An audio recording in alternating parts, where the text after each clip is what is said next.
What's up everyone, welcome back to our channel. In today's video, you are gonna see how to log Instagram chat with Fingerprint. So to do that, let's head over to our Instagram application first. Once in there, make sure you have logged in into your desired account and then head over to the DMs and make sure you have updated your Instagram and then keep tapped or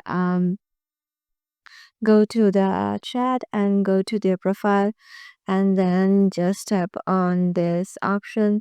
So in here, if you find an option of logging a chat, so here you can find the option to log a chat.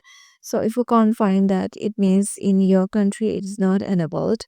So if it is enabled in your country, you can enable chat lock and use your fingerprint in there to lock your chat on Instagram. So yeah, this is how easily you can do it. Hope this video helps and we will see you in the next video.